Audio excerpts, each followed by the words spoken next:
నమస్తే, welcome to crunch TV. నేను మిర్షి. ఇక ఈ రోజు వార్తల్లోని అంశాలు చూసుకున్నట్టయితే భయం భయం ఉగ్ర గోదావరి ఏం చేస్తుందో ఈసారి, రాళ్లపాలైన కష్టం, పొలమంతా కంకర, తొలిగేదేలా దేవరా, గూడు చెదిరింది, గుండె పగిలింది, ఇటీవలే వరదల పలు జిల్లాల్లో తీవ్ర నష్టం, ఉచిత పథకాలను పెట్టుబడిగా గుర్తించాలి, రాష్ట్రానికి సవాల్గా రుణభారం, ఆదాయంలో ఎక్కువ భాగం అప్పుల చెల్లింపులకే సరిపోతుంది, ఆర్థిక సంఘం సమావేశంలో సీఎం రేవంత్ రెడ్డి.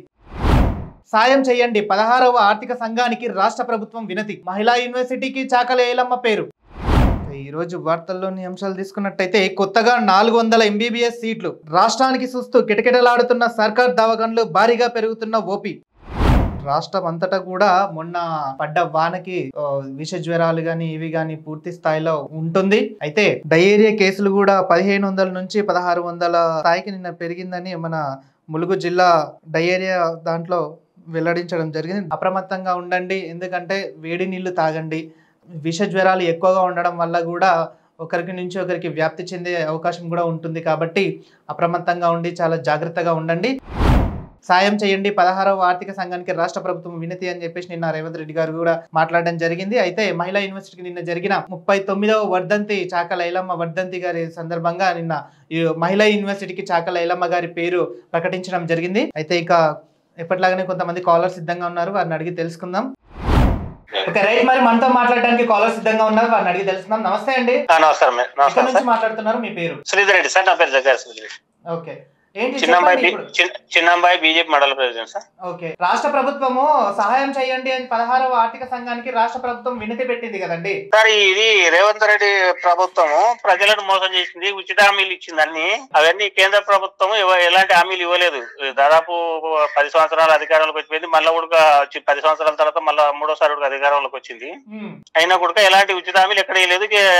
ఇక్కడ తెలంగాణలో మాత్రం కాంగ్రెస్ ప్రభుత్వం అధికారంలోకి రావడానికి దొడ్డిదారిలో ఉచిత హామీలు ఇచ్చింది. ఎలాంటి హామీలు కూడా అమలు చేయలేదు. ఈ రోజు రైతు రుణమాఫీ అన్నారు, ఎలాంటి రైతులకు ఎవరికి రుణమాఫీ కాలేదు సార్. అంటే ఏ విధంగా సక్సెస్ కాలేదని అంటారా? మరి రుణమాఫీ సక్సెస్ కాలేదు సార్. ఎంత అయిందంటే దాదాపు 2 లక్షల ఉన్నోళ్ళకు చేస్తా అన్నాడు. ఇంతవరకు అంటే దాదాపు 40% రుణమాఫీ అయింది, 60% కాలేదు సార్ రుణమాఫీ. అంటే దాదాపు 32,000 కోట్లు అవుతుంది అన్నట్టు ఇంతవరకు 16,000 17,000 కోట్లు ఇచ్చింది. ఇంకా 10,000 కోట్లు అంటే ఇంకా 50% ఉంది సార్. అందుకు ఎలాంటి సార్ ఇంకోటి హైదరాబాద్ మీద కూడా ఫోకస్ హైదరాబాద్ కూడా ఏమైంది సార్ అంటే హైదరాబాద్ మంచి ఉద్దేశమే కానీ అక్కడ ఏమైతుందంటే అధికార పార్టీ నాయకులను ఎవరిని గులగొట్టలేరు, ప్రతిపక్ష నాయకులు పేద ప్రజలను గులగొట్టిండ్రు. ఇప్పుడు హైదరాబాద్ అంతా మహబూబ్ నగర్ లో గానీ హైదరాబాద్ లో గానీ అంటే పేద ప్రజలనే కూలగొట్టిండు కానీ ఉన్నత వర్గాలను ఎవరు కూడా. ఒకటి నాగార్జున కూలగొట్టిండు సీనియర్ హీరోలు కానీ మిగతా వాళ్ళందరూ కూడా అట్లే ఉన్నాయి. పెద్ద పెద్ద రాజకీయ నాయకులే గానీ పెద్ద పెద్ద కోటీశ్వర్లే గానీ అట్లే ఉన్నాయి. పేద ప్రజలే కూలగొట్టిండు. అంటే హైదరాబాద్ అనేది కాంగ్రెస్ పార్టీలో ఉన్న నాయకులకు వర్తించదంటారా? అదే ముఖ్యమంత్రి గారి తమ్ముడు తిరుపతి రెడ్డి గారు కూడా కబ్జా చేసినాడు. ఆయనకు నోటీసులు ఇచ్చింది కానీ మిగతా పేద ప్రజలకు వరకు నోటీసులు ఇస్తలేరు సార్. ఎందుకు అంటే అధికార పక్ష నాయకులకు ఒక రూలు, ప్రతిపక్షంలో ఒక రూల్, సామాన్య ప్రజలకు ఒక రూల్ ఉంది. అంటే ఇంకోటి 6 గ్యారంటీలు కూడా తీసుకున్నట్టయితే 6 గ్యారంటీలో కూడా 5 గ్యారంటీలు సక్సెస్ఫుల్ అయిందని చెప్పేసి అంటున్నారు కదండి. మరి ఏం లేదు సార్, ఒకటి బస్సు ఉచిత ప్రయాణం తప్ప మీతో ఏటి కాలేదు. మహిళలకు 2,500 ఇస్తున్నారు ప్రతి ఒక్క మహిళకు. తర్వాత అదేది గృహజ్యోతి అన్నారు, అది కూడా అవకతవకలే ఉంది గృహజ్యోతి. తర్వాత సిలిండర్ దీపం కనెక్షన్ అదేంది అంటే ఒకటి సక్సెస్ఫుల్ అయింది సార్. అదేది ఫ్రీ బస్ ఫ్రీ ఒకటే సక్సెస్ఫుల్, మిగతావన్నీ ఫెయిల్యూర్ అయినాయి. ఏటి కూడా పూర్తి స్థాయిలో అందుతలేవు సామాన్య ప్రజలకు. అంటే రాష్ట్ర ప్రభుత్వం ఏ చర్య తీసుకోలేదు అంటున్నారా? మరి అంటే రాష్ట్ర ప్రభుత్వం ఇంకా చెయ్యదు ఇంకా ఏది అని మీ అభిప్రాయమా? అవును సార్, ఫెయిల్యూర్ అయిందని చెప్పి అంటే హామీలు ఏంటి నిలబెట్టుకోలేదు. ఇచ్చిన హామీలు నిలబెట్టి రుణమాఫీలో ఫెయిల్ అయింది సార్, అటర్ ఫ్లాప్ అయింది. రుణమాఫీ 40-50% చేసింది, ఇంకా 50% రుణమాఫీ కాని రైతులు ఉన్నారు. తర్వాత ఇక్కడ మా చిన్నమ్మాయి మండలంలో మంత్రి గారు ఉన్నారు సార్. దేవుని మాన్యాలు కబ్జా గురైనవి, తర్వాత కాలువలు కబ్జా గురైనవి. దాని గురించి మేము పత్రికా విలేకరులకు చెప్పినాం, పేపర్లు ఇచ్చినాం, అధికారులకు కంప్లైంట్ చేసినాం. ఎవరు పట్టించుకుంటారు? చిన్నమ్మాయి మండలం హెడ్ క్వార్టర్ లో అందరూ కెనాల్ జూరాల ప్రాజెక్టు కెనాల్ పక్కన కూడా కబ్జాలు చేసి కాలువ బాట లేకుండా రోడ్డు లేకుండా చేసేసి. అంటే ఏ విధంగా స్పందన లేదంటారా? మరి లేదు, మంత్రి గారు కూడా స్థానికంగా స్పందించడం లేదు. అంటే పేద ప్రజలు హైదరాబాద్ మామనాలను ప్రభుత్వ పొలాలు, దేవుని మాన్యాలు, నాలాలు అవన్నీ గుర్తిస్తున్నారు కానీ జూరాల కాలువ పక్కన ఉన్నటువంటి రోడ్లు కూడా కబ్జా చేసి కట్టింది చిన్నమ్మాయి కాడ. అవి కూడా చర్యలు తీసుకోని చెప్పి మీ ద్వారా మంత్రి గారికి గుర్తు చేస్తా ఉన్నాం సార్. మరి ఎప్పటి నుంచి మీరు ఈ పిటిషన్లు ఇవ్వడం జరుగుతుంది? అంటే సార్ దాదాపు దాదాపు అంటే కేసీఆర్ ప్రభుత్వం చూడికి ఇచ్చినాం సార్. దాదాపు 10 సంవత్సరాల నుంచి చిన్నంబాయి కాడ ఉన్నటువంటి దేవుని మాన్యాలు ప్రభుత్వ స్థలాలు కబ్జా గురవుతున్నాయి. దాని మీద చర్యలు తీసుకోని చెప్పి ప్రభుత్వానికి 10 సంవత్సరాల నుంచి విజ్ఞప్తి చేస్తాం. గత ప్రభుత్వంలో పాలకులు ఎవరు చేయలేదంటారా మరి?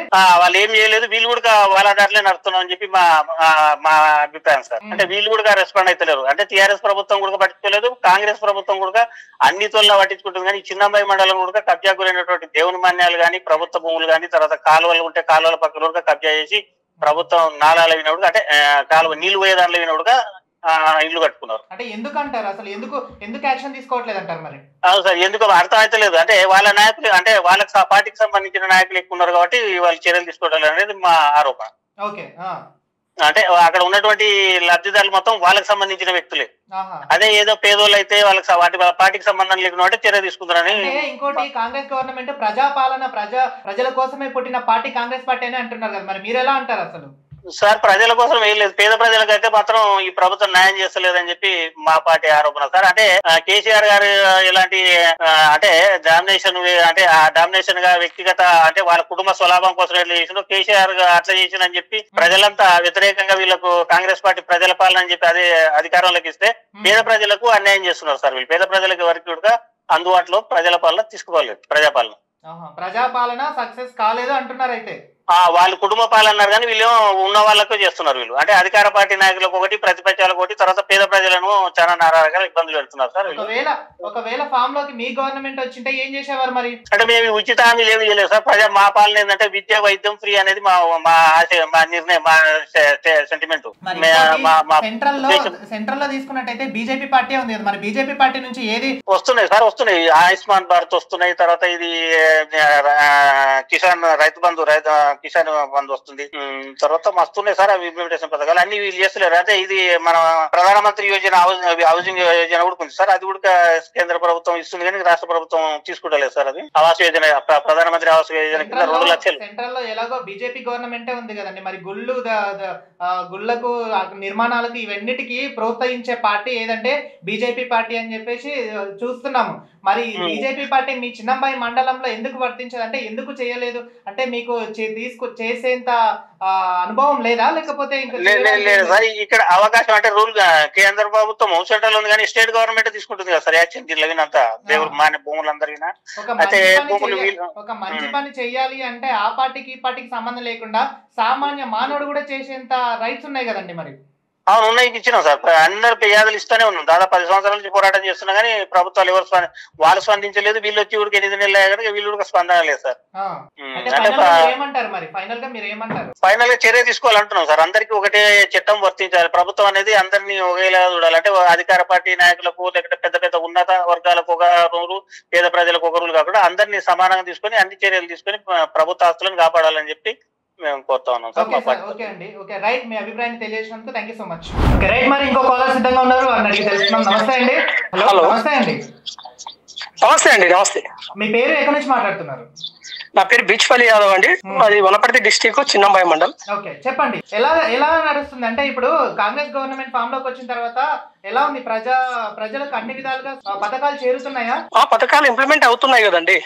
అంటే అవుతున్నాయి కదండి. రాష్ట్ర స్థాయిలో గానీ ఏది గానీ కూడా నిన్న జరిగిన దాంట్లో మహిళా యూనివర్సిటీకి చాక లైలమ్మ గారి పేరు కూడా ప్రకటించడం జరిగింది కదండి. మంచి శుభ పరిణామమే అండి అది. ఎందుకంటే ఆ రోజు రజాకారుల దగ్గర ఒంటరి పోరాటం చేసి ఉద్యమం చేసి తెలంగాణ నినాదాన్ని వాదాన్ని వినిపించిన వంటి వీరవనిత అలాంటి పేర్లను యూనివర్సిటీలో పెట్టడం చాలా శుభ పరిణామం. మంచి ఆలోచన అండి అది. కాంగ్రెస్ ప్రభుత్వానికి గాని సీఎం గారికి గాని మంచి ఆలోచన, మంచి ఒక మెసేజ్, ఒక వాయిస్ తీసుకుపోవడంలో. అంటే బడుగు బలహీన వర్గాల చాకలి ఐలమ్మ ఆ రోజు రజాకారుల దగ్గర ఏదైతే పోరాటం చేసిందో వాళ్ళ పేరు స్థిరస్థాయికంగా నిలబడాలి అనేటువంటి ఉద్దేశం, మంచి ఆలోచన అండి. Okay, right. ఇంకోటి, హైడ్రా తీసుకున్నట్టయితే హైడ్రా ఫోకస్ కేవలము సామాన్య ప్రజలకు కాకుండా వేరే పార్టీల మీద, ప్రతిపక్ష పార్టీల మీదనే ఈ హైడ్రా నడుస్తుంది. దాంట్లో ఉన్న వాళ్ళకి ఎటువంటిది వర్తించలేదని చెప్పేసి కొంతమంది అంటున్నారు. అది నిజమే అంటారా? అది అది తప్పండి. ఎందుకంటే కాంగ్రెస్ ప్రభుత్వం ఏర్పడిన తర్వాత ఈ హైడ్రా అనేవంటిది తీసుకురావడము చాలా ధైర్య సాహసమైనటువంటి విషయము. ఎందుకంటే ఏ ప్రభుత్వాలు ఇంతకు ముందు చేసినప్పటికీ ఇంత ధైర్యం చేయలేదు. ఎందుకంటే కబ్జాకారులు చాలా మంది కూడా అవతల పార్టీ వాళ్ళు యువతల పార్టీ వాళ్ళు ఏదైతే అధికారం వస్తే అధికారం వైపు పోయి వారి యొక్క కబ్జాలను కాపాడుకోవడానికి ఇలాంటివి కబ్జాలను చేసుకుంటూ వెళ్తున్నారు. కానీ ఇప్పుడున్నటువంటి రేవంత్ రెడ్డి సీఎం గారు వారికి చాలా హ్యాండ్స్ అప్. ఎందుకంటే ఇలాంటి ఏ రాజకీయ పార్టీ అయినా వారి సొంత పార్టీ వాళ్ళను కూడా, ఎందుకంటే సెంట్రల్ మాజీ మినిస్టర్ పల్లం రాజు లాంటి కబ్జా చేసినటువంటి వ్యక్తిది కూడా కూలగొట్టడం, తర్వాత ఇంకోటి వాళ్ళ నాయకులు ఎవరు ఇప్పుడు ప్రతిపక్షాలు అన్నారు కదా, మరి ప్రతిపక్షాలది కాకుండా అధికార పక్షమైనటువంటి దానం అంటే పేర్లు ఎందుకు గాని అలాంటి అధికారంలో ఉన్నటువంటి వాళ్ళ కబ్జాలు ఏదైతే చేసిండ్రో ఆ కబ్జాలను కూడా కూలగొట్టిండ్రు కూడా కదండి. అట్లా ఏం లేదు. అధికారం ప్రతిపక్షం అనేది ఎక్కడ కూడా లేదు. ఎవరైతే కబ్జా చేసిండ్రో అధికార పార్టీ గాని ప్రతిపక్ష పార్టీ గాని ఇంకో పార్టీ ఎవరైనప్పటికీ అది ఈ యొక్క తెలంగాణ రాష్ట్ర వనరుల సంపద, అది ప్రజల సంపద. చెరువులు మంచిగుండి ఏదైతే వర్షాలు పడి ఏదైతే పచ్చగా ఉండాలి అనుకున్నప్పుడు ఇలాంటి చెరువులు గాని అన్ని కూడా కబ్జాలు చేసుకున్న తర్వాత పడిన వర్షాలండి ఎక్కడ పోవాలండి వాటర్ అంతా కూడా? అట్లా కాదు. ఏదైతే ఈ యొక్క దగాకోర్లు ఏదైతే ఈవెన్ ఎవరున్నప్పటికీ కూడా, ఏ రాజకీయ పార్టీ ఉన్నప్పటికీ కూడా ఇది ఈ యొక్క సంప్రదాయం అనేది మంచిది కాదు. ఎందుకంటే ఈ రోజు రాజకీయ పార్టీలో నాది పెద్ద చేయి, నేను నడుపుతున్నా, నాది అధికారం నడుస్తుంది కదా అన్నట్టు ఇష్టానుసారం కబ్జాలు చేసిండ్రు కొంత ఇంతకు ముందు. ఇప్పుడున్న గవర్నమెంట్ లో అలాంటిది కబ్జాలను మొత్తం కూడా కూలగొట్టి ఏదైతే ఆ సంపద ఉందో, ఏదైతే ఆ చెరువులు గతంలో నిజాం పరిపాలనలో ఏదైతే చెరువులు మంచిగా హైదరాబాద్ శివర్లో ఏదైతే చేసిండ్రో అది కంటిన్యూ కావాలని కూడా ప్రజల కోరిక. ఇది ప్రజా తీర్పులో ప్రజల అందరూ కూడా చాలా మంచి ఆలోచన చేస్తున్నాడు సీఎం రేవంత్ రెడ్డి గారు అనేది కూడా అందరి లోపల ఉందండి. ఇది హైడ్రా అనేది ఒక మంచిదే అంటారు. అయితే చాలా మంచిదండి, ఇది చాలా మంచిది. ఎవరైతే దగాకోర్లు చేస్తున్నారో ఇలాంటి దాంట్లో కొంతమంది విమర్శిస్తున్నారు కదండి, హైడ్రా అనేది ఒక డ్రామా మాత్రమే, అది ఎన్ని రోజులు కంటిన్యూ కాదని చెప్పేసి అంటున్నారు కదా. విమర్శించడం అనేది వాళ్ళ ఏదైతే కబ్జాలు చేసిండ్రో, ఏదైతే వారి యొక్క చెరువులు గాని వారి యొక్క గవర్నమెంట్ స్థలాలు గాని ఏదైతే కబ్జాలు చేసిండ్రో ఆ కబ్జాలు చేసిన వాళ్ళ నోటి నుంచి కొంతమంది నుంచి అనిపించడం హైడ్రా డ్రామా అది అని. కానీ వాస్తవంగా అక్కడ జేసీబీలు బుల్డోజర్లు దిగి కూలగొడుతున్నప్పుడు కండ్లకు కనపడుతుంది కదండి. అది గవర్నమెంట్ ఆస్తులు, అది చెరువులు కబ్జాలు చేసిందని కండ్లకు కనపడుతున్నప్పుడు కూడా ఆ డ్రామా అంటే ఎట్లా అవుతుందండి?